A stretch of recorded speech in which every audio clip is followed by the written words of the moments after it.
Hi everybody, Boyd here with you and welcome back. Well, this is part 19 of our Polar Lights Enterprise Refit build series here on the channel. And we're going to be busy today over on the bench working on our deflector dish for that model. I've got a nifty little trick that I want to show you guys for adding some cool little details on that help make the model look a little bit better. So you can look forward to that here in just a couple minutes.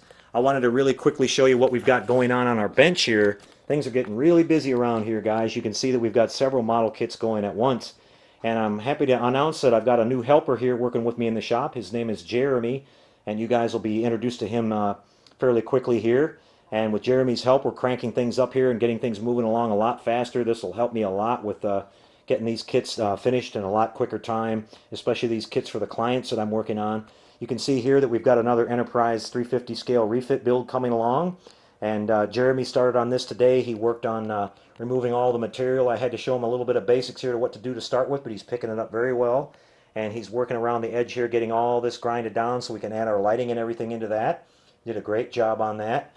And he's going to be priming and light blocking this thing next after he sands it down. And over here, I've been working on the Reliant. We've got a client build here for the 1537 scale AMT Reliant kit. We're going to take you through this whole build here on the channel. It's been quite a while since I built mine, and we've improved things on this a little bit since then, so we'll take you through this whole build up. You can see we started working in some of the windows here around the edge using the really nice Paragraphics Photo Etch window drilling guide kit. We've got all the nice photo etch parts for this model. And then here you can see I'm working on the Atreides trading frigate from the movie Dune. This is another client build. I've been working on this a little bit at a time here, working in my lighting and things like that. This is from Hunk of Junk Models, if I haven't mentioned that before. It's a beautiful little resin mold. And this is actually for a client all the way over in Belgium, so that's really cool. And you can see we've worked our lighting in for this one. And I've gone in and I've started to work into some of the, removing some of the material for the window ports and things like that. And I've glued in the lower kind of extension landing bay that's on this model. We've got three little kind of tripod legs for landing that help balance it all out, but we're not going to put those on just yet because we want to do all of our window work and get this all cleaned up and puttied and sanded and everything, and then get it primed and painted, and then we'll put the landing legs on this. But an interesting thing I wanted to show you guys here is that I've put these contacts here on the bottom, which are connected to the wiring internally in the model. The client didn't want to have any kind of wiring coming out of this at all. He wanted it to be clean, so what we're going to do is we're going to have some contacts on the base that this sits on. So when he touches it down on the base, when it sits here on display, all the window lighting and everything will be lit up. But when he picks it up, he'll be able to show it to his friends and everything. It'll look nice and clean with no wiring. Now, I was thinking about doing a rechargeable battery in this and having it so it could be lit when it was being held by his hand. But once this is all sealed up and being resin, it's going to be really solid and hard to get it apart. So I didn't want to put a battery in there and have it not be able to be removed later on. And once the battery goes dead, it might have caused a problem eventually. So we'll just leave it at that. We wanted to keep this pretty simple. But you can see we've got the wings that need to go on the top. And I've been doing some research online as far as how to paint this and everything. And it's going to be really fun. So you'll see some updates for that as well here coming up. And then I've got this nifty little project going on that I need to get out the door in a kind of a hurry here. My good friend Ralph at Tenant Controls contacted me the other day, and he wanted to know if I could get a model knocked out. He wants to have this on display for when both of us are attending the Jersey Fest show out in New Jersey on August 1st. And he's got a brand new lighting kit. This is the 1/1000 scale Classic Enterprise, TOS Enterprise. And he's got a really nice little kit that he just came out with for the rotating Bassard effect and the navigational lights on the saucer. So he's sending that lighting kit to me, and I've got about a week or so, or a week and a half to get this finished. So I've already started working on the sanding and painting and everything here. And getting this all ready to go. I just need to see the lighting kit to find out how big the harness is, because I've got to trench out the pylons to make the wiring pass through there. But we're going to get this one done, and you'll see that whole thing built up here on the channel in the next couple of days too, guys. So some cool stuff going on. And don't forget, we've got all kinds of model kits you guys are going to see in the next year. As I mentioned, I want to say that I really appreciate all the people who have contacted me inquiring about getting commission work done. I've been putting a lot of that work off. I really hate to turn the work away, but we were booked out for just about a year. But with Jeremy coming on board here, it's going to help me get caught up.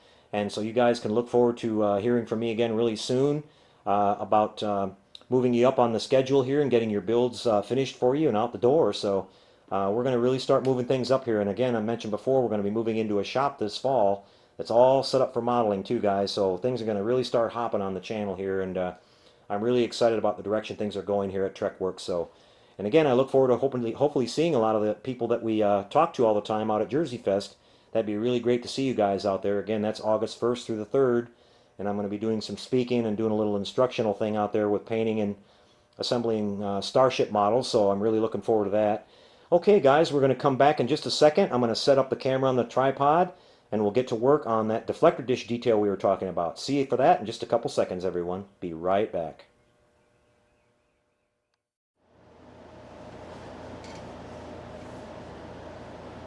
Okay, everybody, we're back with you and set back up on the bench. You can see that we're going to be working on our deflector dish housing now. And I told you guys that we're going to be doing a nice little trick here so we can add some detail onto this. Now I wanted to show you what we've got here to begin with. You can see that I've painted the actual clear part here, which is the lens. I used a little bit of white in my airbrush and just dusted down some off-white onto the center. I referenced the pictures, online pictures of the Christie's auction of the studio model, and you can see that they did this in the center exactly like this. And this is to diffuse the light that's coming out of that. We don't want this to be too bright. We're going to have this lit in blue and amber, and it's not supposed to look like a flashlight bulb on the front of this thing, guys. It's supposed to be very subtly lit, and so we're going to be able to tone that down quite a bit by painting that, and I think that's the exact same reason that they did it on the real model. Here you can see that we painted the edges here, the nice Starfleet colors. We added our Paragraphics photo etch ring that goes all the way around this. It gives us that nice segmented lighting in there. And then we painted the housing here itself in the same color as the hull. And here on the back side you can see I've glued in 4 of these 3mm yellow LEDs. These are each connected to a 470 ohm resistor. And we've got our lighting set up on this now. I'll turn the power on. You can see that we've got our nice yellow lighting. Before I close this up, I'm going to take some black enamel paint on a brush and just go and touch these up to light block these a little bit. But you can see we've got our nice yellow color coming out around the ring. That'll be for our thruster ports. Now there are some clear plastic parts that come with the kit that go over the top of this, and we'll have to light block those as well. They'll get painted black first, and then we'll paint them yellow. And then we'll just take our little pin vise with a micro drill bit on there and just gently drill into the paint itself, and that'll allow the light to come through there, and we'll have that nice 2-port thruster lighting effect going on the edge of the housing here. Now here in the center you can see we've got our 5mm bicolored bulb mounted, which is our blue and our amber. That comes with the Tenant Controls deflector lighting kit. You can see it's unique because it's got 3 connecting prongs on it here. The center one being the ground, the one on this side being the yellow, and this side being the blue, so we can change colors on the same bulb. So that's all set up and ready to go. So let's get to the part we were talking about here as far as modifying this. You can see I've got these little strips of styrene plastic cut out, and I used some of this 04040 strip styrene in 1mm from Evergreen Scale Models. This is available at just about any hobby shop you can go to, or you can order it online. Evergreen has its own website. And you can see that we've got these spokes all the way around the circumference of the deflector dish here. And when I was looking again at the studio model, the reference pictures online, you can see that they had some nice, they had these detail where they were painted white all the way around, either painted or there was a separate actual piece they had sitting on top here. So we want to add that effect onto this dish and make it look a little bit more realistic. And it'll also highlight these spokes a little bit more when the dish is actually lighted, because this is not a clear part, obviously, and it will the light will have a hard time passing through that, so we'll actually see the detail of the spokes a little bit better when the dish itself is lighted. So what I'm using here to glue these on is I've got some canopy glue here, and again, the reason we like to use canopy glue on this clear plastic is that it won't damage it at all. If I slip and get a little bit of a glue spot on this, I can simply pull my piece back off and wipe it off and start over. It won't leave any stains or ruin any of this plastic. So we're going to go ahead and do that. We're going to use our tweezers here, and I've made a little puddle of glue here, as you can see, and I'm just going to take each one of these pieces and just dip each end of it in the canopy glue, and then kind of wipe off the excess a little bit there, and we're just going to place it right on top of one of these spokes. You have to have kind of a little bit of a steady hand here, guys, but this is not bad to do at all. And you can see I just placed that one in place just like that. What you want to be careful of is you don't want to get any glue on your tweezers themselves, or you're going to have a hard time every time you try to place one of these. When you try to pull it away, you're going to keep trying to pull the spoke with it, and you'll start screwing a whole bunch of stuff up. So let me try the second one here. Again, we want to be really careful just to dip the glue on the end of the spoke itself and then kind of just wipe off the excess. I'm going to place the second one here now.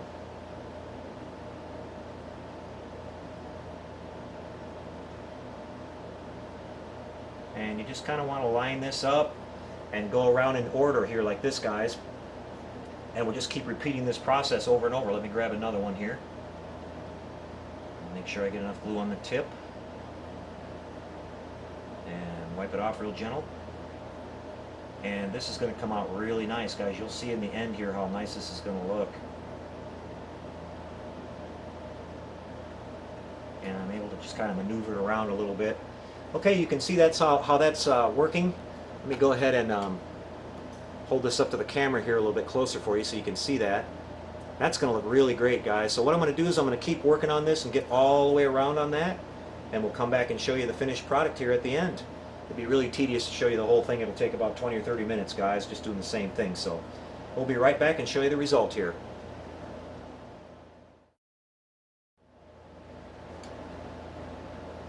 Hey there, everybody. We're back with you once more, and we had a lot of fun working on this. You can see that we've got all of our spokes in place now, and it turned out really, really nice. I'm happy with the whole thing. The detail that we added on here really is worth it, I think, and you can see it looks beautiful. We used our canopy glue here like we talked about, and we didn't get any stains on it. It came out really clean and really nice. And you can see, I'll just kind of hold it up here in the side profile. You can see how nicely this turned out. Again, this is very easy to do using some of this evergreen styrene strip that you can either get online or at your local hobby store. So I hope you guys will give this a try on yours. I'm really happy with it. And we're just about done with this part entirely. Now we've got to add on our thruster covers here that I talked about. We've got to paint those and put those on. We've got these little sensor domes that go on here with the little photo etch parts that go over top of those for the extra detail from the Paragraphics set. And then we've got to finalize by putting our matching decals on that match the rest of our strong back from the HDA ModelWorks decal set. But once that's done, this entire piece will be ready to go. So we'll show you a little bit of that in the next video. That'll be part 20. And speaking of that, we're going to come back in part 20 and finish up on the nacelles. I'll have those all built and the putty sanded out and painted and ready to go. All we're going to need to do is do our Aztec work on that. And speaking of that, that's going to be quite tedious and quite time consuming, because that's probably the most intricate part of the Aztec detail painting that we're going to be doing on the entire model. That patterns that are on the nacelles are very complex. So that's going to take a little while, but we're getting very close to the end here, guys. A couple of more videos and this build will be finished. I'm expecting the custom base to come in any day now from our friends at HDA ModelWorks and Wolf Base. So we'll get that in here and show you the model going down on the base. We're going to have a beautiful display when we're done here, guys. What I'm going to do really quick is take you off the tripod here, and we'll just show you a quick glimpse of the deflector dish and how it will look mounted on top of the, actually mounted on the front of the secondary hull here, so you can get a nice idea of how that will look. And you can see that adds some really nice detail on this, guys. You see the difference, and it really brings the front end of this model to life, and it's going to look beautiful when it's lit. So again, I hope you guys will give that a try on your own build out there. I'm really happy with it. So that's going to be a wrap for today, guys. We're getting really close to the finish here on the Enterprise Refit. Like I said, we'll be back with part 20 in a couple of days, and we'll be moving forward with the nacelles and getting everything else tidied up on this one. So we'll see you then, and until we do, everybody, take care and happy modeling, everyone.